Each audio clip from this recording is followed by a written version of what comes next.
Palakkad Vadakkanchery KSRTC ഡിപ്പോയ്ക്ക് പരിസരത്ത് വൻ തീപിടുത്തം. ഫയർഫോഴ്സ് എത്തി തീ അണയ്ക്കാനുള്ള ശ്രമം തുടരുകയാണ്. പരിസരത്ത് ഉണങ്ങിയ പുല്ലുകൾക്ക് തീ പിടിക്കുകയായിരുന്നു.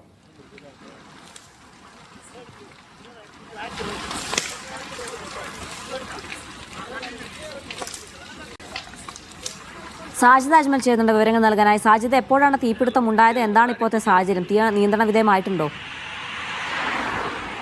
ജീന, വടക്കഞ്ചേരി KSRTC ഡിപ്പോയ്ക്ക് സമീപത്തെ ഒഴിഞ്ഞ സ്ഥലത്താണ് വൻ തീപിടുത്തം ഉണ്ടായത്. ഏറെ നേരം തീ ആളിക്കത്തി ഒരു സാഹചര്യമാണ് ഉണ്ടായിരുന്നത്. ഇപ്പോൾ എന്തായാലും തീ നിയന്ത്രണ വിധേയമായിട്ടുണ്ട്. ഫയർഫോഴ്സ് യൂണിറ്റുകളെത്തി തീ അണയ്ക്കാനുള്ള ശ്രമം തുടർന്നുകൊണ്ടിരിക്കുകയാണ്. നിലവിൽ തീ നിയന്ത്രണ വിധേയമായിട്ടുണ്ട്, എന്നാൽ പൂർണ്ണമായി അണച്ചിട്ടില്ല. ഇനി തീ പടരാത്ത വിധമുള്ളൊരു ജാഗ്രത ഫയർഫോഴ്സ് പുലർത്തുന്നുണ്ട്. ഉണങ്ങിയ പുല്ലിന് തീ പിടിക്കുകയായിരുന്നു. എങ്ങനെയാണ് തീ പിടിച്ചത്, ആരെങ്കിലും തീയിട്ടതാണോ എന്നതടക്കമുള്ള കാര്യങ്ങൾ അന്വേഷിച്ചു വരികയാണ്.